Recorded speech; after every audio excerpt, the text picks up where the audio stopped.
the 5 essential elements you need for your 2015 strategy. And Don, I'm going to turn it over to you for the first one. We'll go through the table of contents here. We're going to hit responsive design, platform evaluation, which we've already talked a little bit about here today, usability and features, competitive brand strategy, and guiding your customers. Now, obviously, since we're talking about 5 things here, we don't have all day to go through it. This is not, guys, what we would consider a deep dive on any one of these categories. And Tara, we were talking about earlier, if we get some feedback that, hey, we want to get a little bit more into a deeper dive, let us know in the comments. Tara, what would you say on that? Yeah, we're going to have a look for the quiz or the questionnaire at the end. We're going to have an opportunity for you guys to weigh in on what you'd like us to go into more depth. So definitely look for that questionnaire at the very end. Even still, you're going to get a lot of good actionable contents, but enough preamble. Let's get right to it. Don, take us through your thoughts on responsive design. Yeah, responsive design and really mobile in general. And this is an area that I'll probably ramble a little long, so you may have to whack me upside the head. Mobile is huge, and obviously we've said this before, and it's even getting bigger. I mean, looking at some of the statistics here, I'm running some statistics that came off of from IBM's digital analytics benchmark. About 45% of all online traffic to retail sites came from mobile solutions basically the last 2 months of the year, which obviously is huge. If we go on to the next slide, you'll see that retail sales, the actual sales, they jumped 27% and now account for closing in on a quarter of sales for retail sites. So that's a big chunk of retail sales. So that makes, okay, mobile matters. But before we get into, I've got a little bit of information from Google. But I want to cover so people understand their choices when looking at mobile. So if we go on to the next slide. I was going to say, before we get into that, let's pause and do a little poll so we can see where people are with mobile. Okay. So let's go through the categories there, Tara, and we'll read those out. All right, there's 3 different options. See where you guys are at with mobile. I'm satisfied with my current mobile solution. I'm evaluating a different mobile solution currently, and an option for those of you who do not have a mobile solution at all. Right. Okay. I think we've pretty much hit all our. Okay. Let's close the poll. Oh, you got a few people voting. All right. Let's close it up. All right. Let's share the results. All right, it looks like 51% of you are currently evaluating a different mobile solution, which shows how important of a topic this is for 2015. And 32% people don't have a mobile solution at all, which I'm sure that you guys will be very interested in the content in the next couple of slides. So. Can they actually see the slide? Okay, so let's close that out. Let's hide that. Yeah, we're talking some serious numbers. There are people interested in figuring out what they want to do with mobile. So. 51%. Okay. Yeah, 51% moving and 32% that we're going to try to talk into figuring something out. Yeah. Right. This little slide here, I wanted to sort of give a little intro and little basics because a lot of people are confused on their mobile choices. And there's a lot of words technologically thrown around that people don't understand. And basically it comes down to, your mobile comes down to either having no mobile or one of these 3 choices, which is a responsive site, an adaptive site, which Google also calls dynamic serving, and a mobile site. And this little table down below gives a little basics. This actually comes from Google's mobile guide, which we'll give you the URL to in a second. And basically what it does is a responsive site, so you can tell the difference. A responsive site is one site that as you resize your browser, you'll see it change. As someone pulls it up on mobile, they're still at the www of your store, and they see a different look. So it's basically a site that adjusts. And the nice thing about responsive is you can see it on a phone, you can see it on a tablet, you can see it on any size tablet. You can turn your phone sideways. It'll adjust to look nicely at any resolution. Dynamic serving, which is also known as adaptive, still serves the www, but what it is on the server side, when a user comes, it checks and says what device are they coming from to figure out what site to serve. So it's only got a handful of sites to serve, and so if you resize your browser, you won't see it change.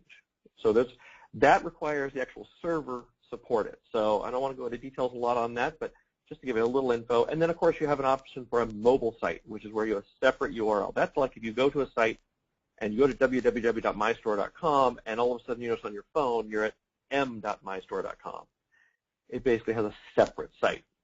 Now, all of these Google supports, but there's some ins and outs. So if we go on to the next slide, I'll start going into what is obviously important to everyone is what does Google think on these things.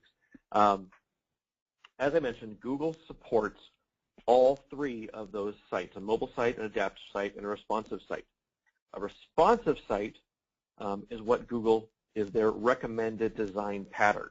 What basically it means is responsive site is what they like. You put it up. You don't have to do anything. Google will read it fine. With an adaptive site, there are some things you have to do. And with a mobile site, there are some things you have to do to make Google happy with it. We also put on here a link, the link at the top there, developers.google.com/webmasters/mobile-site, which is Google's mobile site guide. It's good info. You should all take a look. Most importantly, they've got on there a little checker, so you can check your site and see if it is what Google calls mobile friendly. Now, the big thing that I really wanted to get into, which is this red note at the bottom, I'm going to ramble a little bit here, but is Google sent out mobile usability warnings, and they're probably still sending out to sites that are not mobile friendly. Now, a lot of people get these and they're like, what do I do with that? What does that mean to me?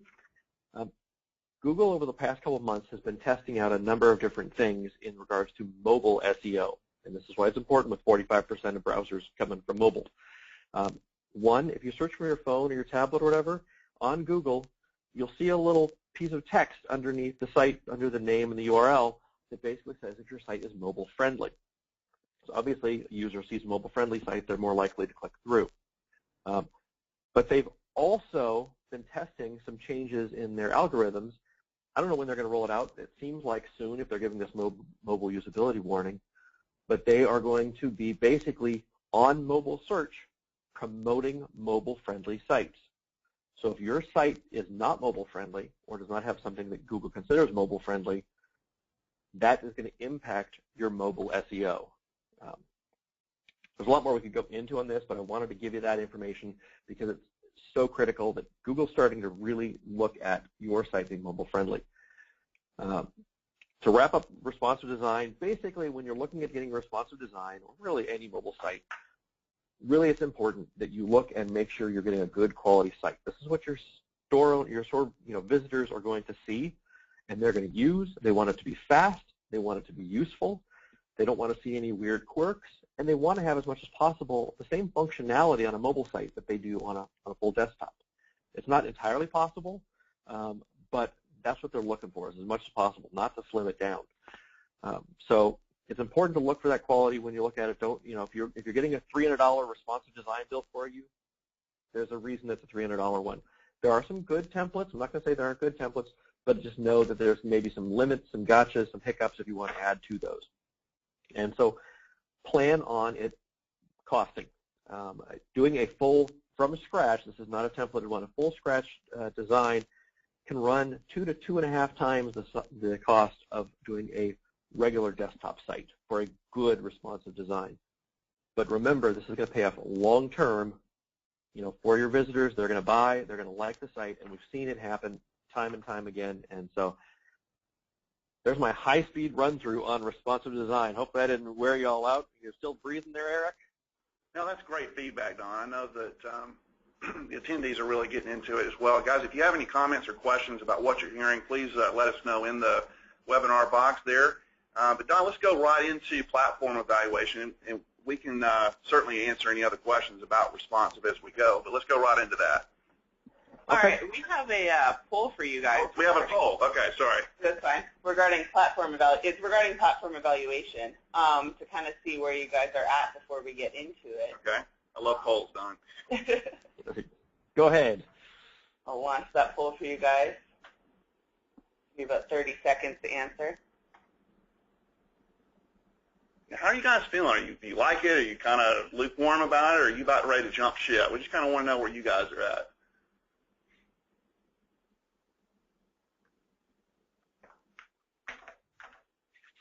The results are easy. Yeah. A couple more trickling in. Okay, I think we've about got a consensus. Okay, here we go. Let's see what we got here. Oh, number 2. Okay, so I'm good for now. I think that's pretty realistic. Now, I think that the second option certainly mirrors what I see the most, is that people are, they're not, you got some people jumping ship too soon, like I said earlier, but I think the smart merchants are really, really wanting to see what options they have and making some calculated risk, so to speak, Don. Yeah, I think it always makes sense to keep your eye on what my options are. I mean, obviously, I don't want to jump all the time, but certainly good to know what things are out there for me. Well, and we don't need to discount the first one. I'm satisfied with it. I was telling somebody earlier that you should never go after change for change's sake. You should only change if there's something that you're going to gain with that. So if if your platform is, maybe you've got some headaches with it, maybe there's some things you don't like. I mean, I can tell you that there is no perfect platform. We're talking about platforms here, and there is no Shangri-La of platforms. I mean, some may feel that way, but they all have their problems. Wouldn't you agree, Don? I totally agree.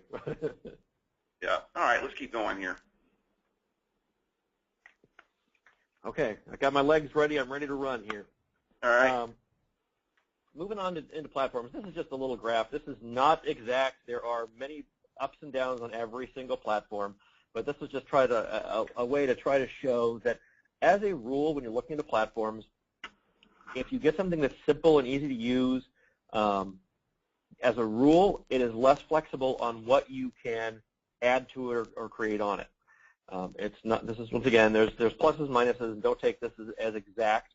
But the idea is to show something. You have one end like a Magento. That's a big beast of a platform. You can do anything in the world on it, but you're not going to have it set up in half an hour. It's not going to happen. You have, in the middle, you have the BigCommerce and the Shopifys that have a nice mix of, flexibility and ease of use. But there's always more you could do one way or the other or can't do. And each platform has got its strengths. Shopify has got some more customization possible in some areas, but then the cart you can do less.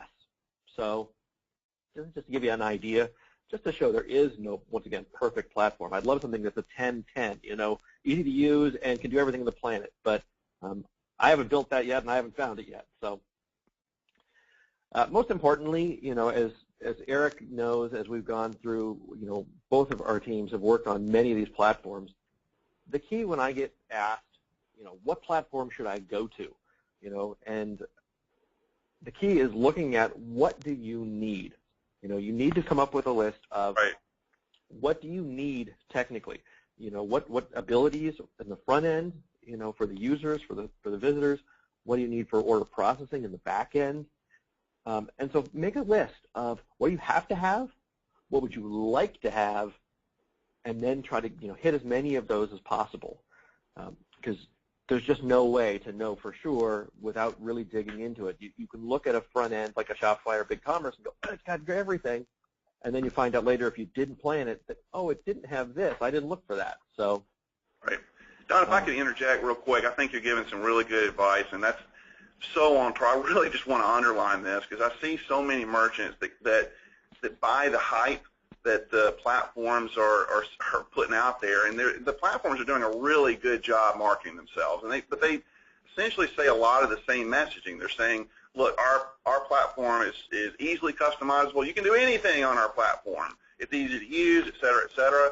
So I really advise merchants to talk to other merchants that are on there, see what their experience is like. Certainly talk to developers that are actually working on it, get their thoughts about what you can and can't do, because sometimes you get on these platforms, Don, you kind of have to game the system, and when you do that, it can become inordinately hard as a merchant to maintain what the developer has done when you start to game the system. Wouldn't you agree as a developer? Yeah, I mean, that's just it, especially if the system isn't built to have that flexibility. There's usually a way around it, but it usually becomes so convoluted that, yeah, if as a store owner you go, oh, I want to make a change, it's like, well, it's not that easy because it's so, custom jury rigged just for you. Right.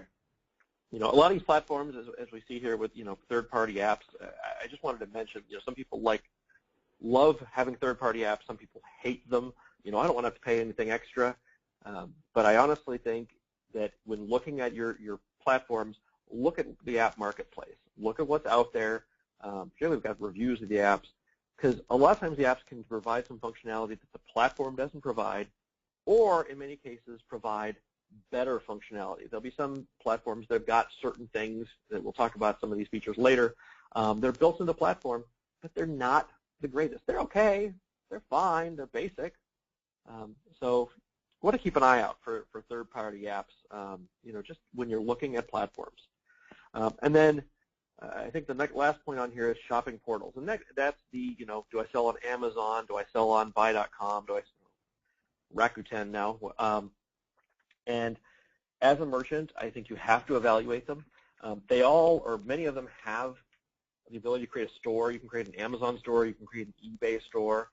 As a rule, I don't find those the most full-featured if you wanted to build the store there. But, a lot of stores have their own store and then sell on those marketplaces. And so you just want to keep an eye at it and figure out what's going to work for you, because every store is different. And, I've got calls I've done with merchants just looking, and the hard part is coming up with what do you need and figuring out which platform works. And, I know you guys have got a lot of experience with this, Eric, and our team does as well. And so if any merchant has questions, I'm certainly glad to help as much as I can. And if we don't know, we'll find out for you. Right. All right, so next up is usability and features. Don, I think you know one or two things about these usability and features. I have no idea what you're talking about. Well, one of the things that I wanted to go into specifically in regards to usability is to simplify. And you're going to see this in some of the sites that JT and I are going to critique here in a little bit. Hopefully you'll stick around for that. But there's so many sites, Don, that are they have just way too much clutter, particularly like on the product things. JT, you and I saw a lot of that. We see that every day, really. But you really have to simplify the layout so that what you're looking for the customer to accomplish, what action you want them to take, is not compounded with too many other superfluous call to actions, which, like I said, just clutter, because it does create confusion. It demands a lot, and when you're forcing your customers to think too much on your store, you have a problem. You don't want to communicate that you've got to do homework when they come to your store to shop. All right, Tara? We actually have a question right now regarding the particular person who asked the question has a lot of different products, and they were specifically asking regarding mobile, but I think that this plays into Simplify in general, because they seem to have a hard time providing navigation when they have so many different items. And I think, as you're saying, if you simplify the site from the beginning, I think it really helps funnel your customers through. No, I completely empathize with that, and that's something that we encounter a lot with merchants, right, JT? I mean, they come in with, I think the biggest thing is they have a lot of categories, and they don't know exactly how to streamline that out. And especially for merchants that've got a ton of products, you kind of have a double-edged sword there. You've got to make sure that, number one, you're communicating that you have every product that you can imagine on this site, but you can't, on the other side, you can't overwhelm them.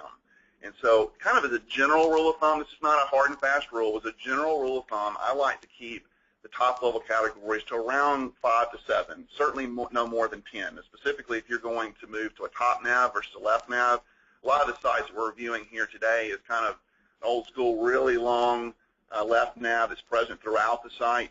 And there's a lot of advantages to simplifying the categories. What do you say, JT? What are your thoughts? Right. No, I would agree. I mean, it's very important, keep all those up there in the top nav too. I mean, just make it easier usability, for the customer coming to the site, because some of those that we're going to be reviewing, I'm going to have 20, 30 links in their left nav, and I'm scrolling, just trying to get a general overview of what all they carry. Yeah, and I think when you go after that, let's say 5 to 7 categories, or ever how many it becomes, you want, with those titling of the categories, to communicate that that's everything, that by looking at those categories, I've got a full summation of what I can expect the store to carry, but it's not overwhelming. Right. All right, and that really gets the second bullet point, so I'll go right into linking. One of the things I'm seeing a lot is people are putting pictures of product, and they don't link to the product, and that's just bad usability. I mean, you're kind of teasing it up and not really making good on it, and it's really bad when you start to do that in merchandising, where you create these fancy graphics and whatnot, but it's not really carrying you through, and it's kind of a bait and switch. You definitely don't want to do bait and switch in regards to usability, Tara. All right, Don, you want to talk about filtering? Yeah, actually, in some ways this ties back to what Tara was saying on the question. we're doing a lot more in the way of filtering, or also known as layered navigation, which is, everyone's seen it, where you go to, Best Buy and you buy the TV and you check off you want this, this, and this on the TV. And to me, it's just to bring it up that this works really well when you have a lot of products, that you can help the customer quickly find what they want. Even if you don't have a lot of sections for them to navigate down, you can provide filtering on the sides where they can pick the properties that matter to them and limit it down to get the products they want to see and fairly quickly.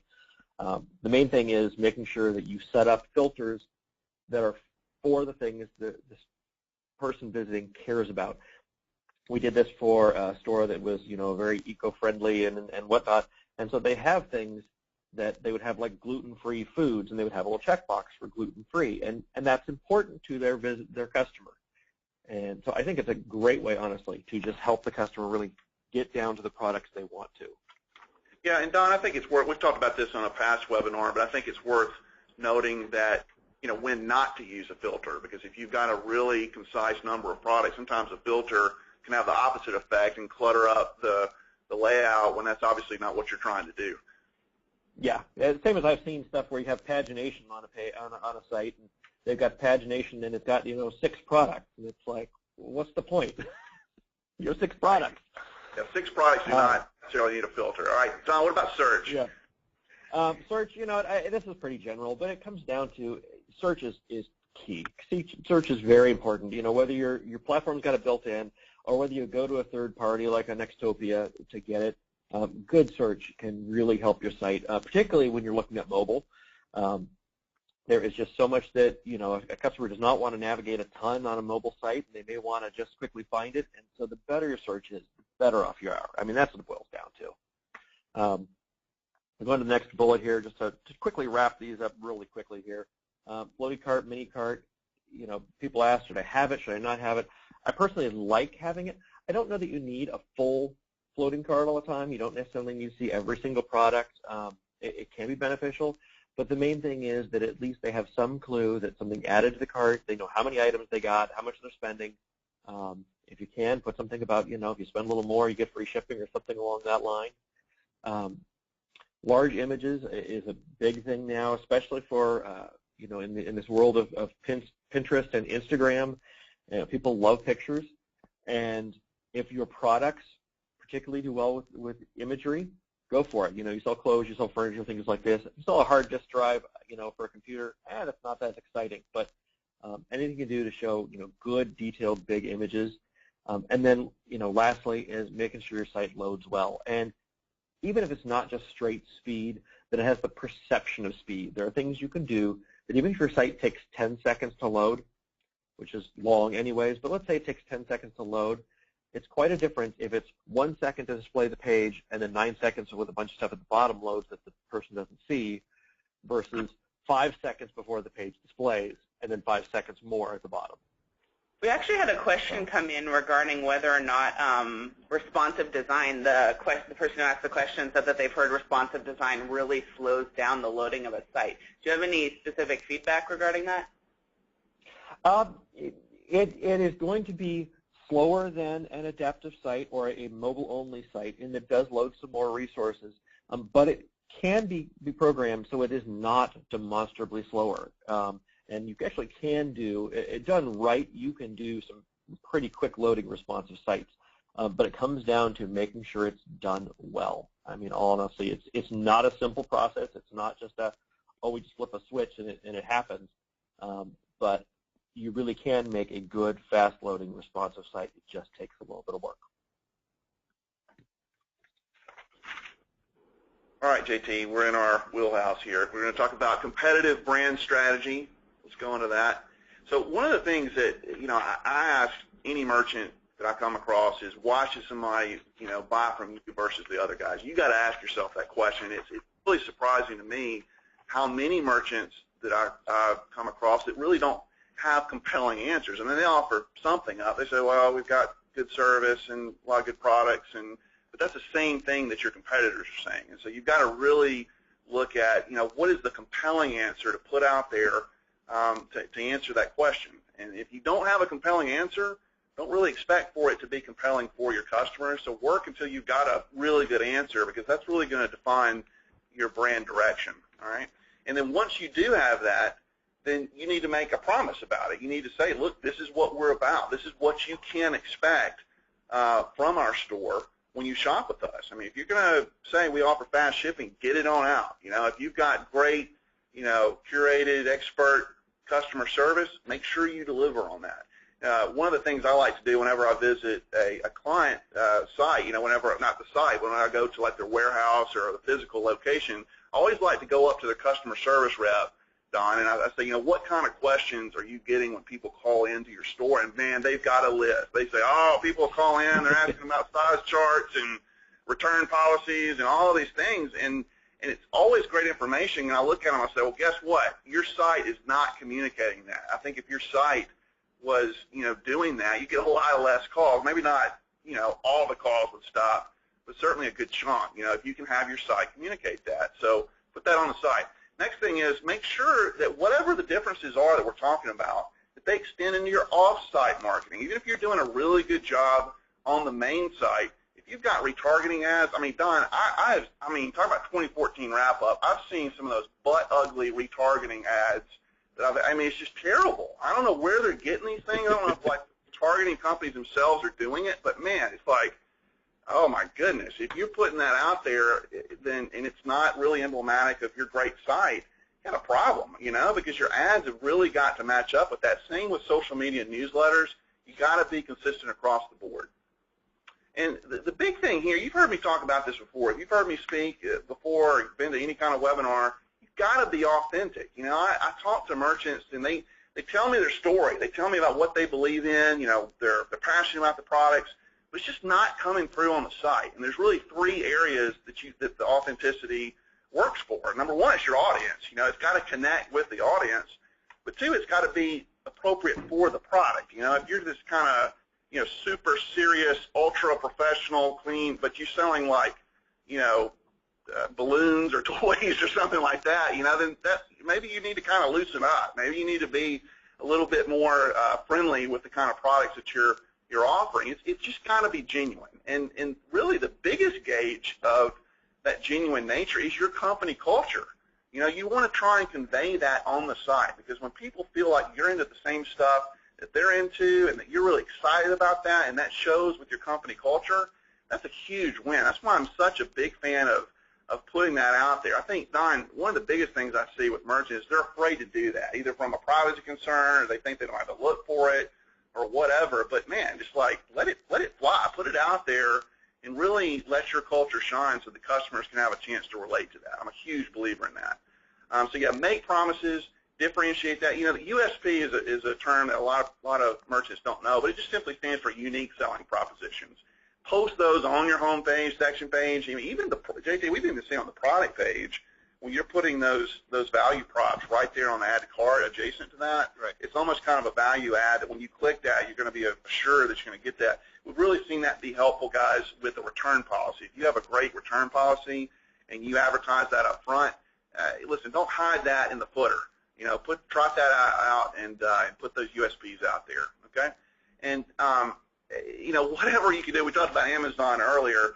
Don, I actually talked to somebody that works at Amazon. He's looking at starting his own niche store. And he actually told me, he goes, if niche merchants, I couldn't believe he said this. It was like, I feel like he was reading one of my emails or something. But he said, if niche merchants only knew how Amazon is fearful of what they could do with their branding, with their merchandising or whatever, then they would, you know, have a stroke, you know, because Amazon, you know, you kind of have this impression that they rule the roost, and they do to some degree, of course, but, man, if you really start to take the ball and run with it and do some things to visually, strategically distinguish yourself, you can pull out the win, because you can do things that Amazon could never do. Tara, we got a question? Yeah, to jump back to the unique selling proposition. Sure. We had a question come in regarding using donations to a charity or a cause. 10% of the sales go to a particular cause. I think that's a great opportunity for a unique selling proposition. Yeah, listen. Do you see a lot of stores doing that? Well, I see it. I think you got to be careful not to, be disingenuous about it. Where I'm going to offer to give to this charity. I see that a lot with breast cancer. Everything here in Atlanta is pink. There's like a pink plumber here in Atlanta. It's like, okay, there's like pink trash cans. I get it, but it's like, at what point is it kind of a little bit too canny with the marketing? And again, if that's something you're passionate about, do it. But people can pick up when you're genuine or not. And if you sincerely care about whether it's breast cancer or whatever else, then put it out there. Really show what you're passionate about. Because when people see passion, they respond to that. Is the sum total of the brand. I like that idea. All right. So talking about continuity, you've heard that before. Just make sure that whatever merchandising you do, not just on the homepage, you're extending it everywhere. Make sure it's consistent, all right? Off-site resources, like we said, newsletters, retargeting, social media, make sure all of those things are up to snuff. I want to talk a little bit about guiding your customers. And I struggle with, I call it this merchandising or guide your customers. So I gave it kind of a plain-spoken title here, Tara. But, when you do your merchandising, you've got to be proactive. So let's put up the quote. I love this, all right? I talked to my buddy Tim. Hopefully he's on the webinar today. I talked to him yesterday. I love this. I said, can I quote you on this? He goes, Don, this is you, man. It's like I'm an introvert techno nerd. I love this. I'm an introvert techno nerd at heart. Brass salesmanship never was my forte. All right. I appreciate his honesty because, man, I see this all the time with merchants. It's like, man, look, I'm trying to get product out the door. I'm trying to cover payroll. Who's got the time for, like, branding and merchandising? But you have to. If you don't do this right, your store is really going to suffer. Don, can you kind of relate to that to a degree? You can just put my name right on that quote there. That's pretty Tim and Don, right. Okay. All right, let's go on. All right, so let's talk about some, ways to do that. Well, if you guys, the question a while ago, Terry, was I've got a ton of categories. Well, if that's the case, you need to look at your categories, like the big ones, as a store within a store. Don't exhaust all your merchandising just on the homepage, especially when we know that people are coming through interior pages of the site. So look at it as kind of a store within a store, departmental approach, if that makes sense for you, if you've got the products to warrant that. And summarize why a customer needs to click. Don't just put a title and just kind of leave it at that. If you look at this ad below, you've got the annual blowout sale, and it tells you, look, if you click on this, you're going to take advantage of 40 to 85% off. That's why you need to click. And then here, of course, you've got a clear, concise call to action button. You shop now. So I like that. Just kind of that formula works well, right, JT? You got the headline, the support text, call to action button. A lot of the sites we reviewed today, they put call to actions in the support text, but they leave out the button. I think that's a mistake. You agree? Right. No, I agree. And I think one thing you got to watch too on those too is not getting too wordy with the text that you put in those, because a lot of times these are on rotators, and you got to remember, they're only displaying for what, 4 or 5 seconds. People have got to be able to read it really quickly before they miss it. If you put an epic novel on your rotator, you have a problem. All right, let's go on. All right, put some call out to some of my favorite clients here. So I've got Katie here. I love how Katie from Shop Wild Things puts herself in the video. She puts some other folks that work at Shop Wild Things. This is what I'm talking about, guys. You don't get more authentic than having you in there talking about the product. She's the expert. I don't know about this stuff, but she does, and she can guide you through. If you're looking to buy aluminum chain curtains with crystals, Katie's got you covered, and Katie's going to show you how to install that, and I love that. The little thing that kind of intersects right above that is taken from Crutchfield. I don't know if I'm going to call this guy, in that circle, but see, that looks like somebody that I might talk to, and it's not like a, blind, vacuous model that you see all the time in site frames, where you just call this lady, you're not talking to her, but you talk to that guy, that feels a little authentic. And I like this one in the lower right. That's Scott, next to the add to cart, talking about the value prop. If you got a question about what you're looking to buy, ask Scott. He's got the answer. And there's Scott, right, just like Katie. There he is right there in the video with his dog talking how to use the product there. I love that stuff. All right, next thing is consider badging on your section pages. This is huge, especially if you've got a lot of products, like the guy was asking the question earlier. What this is going to do, you see kind of the pre-sold out, last one, new arrival, whatever it is, whatever makes sense for your company. It doesn't have to be stock status. It could be like Don's pick or Don's favorite or something like that. You actually put a picture of Don Cole, and that'll guarantee you sales right there in your section page. All day long, right? But carry it through on your product page. If you do the badging on the sections, make sure that it's going right through to the product page, and that'll help again with the consistency.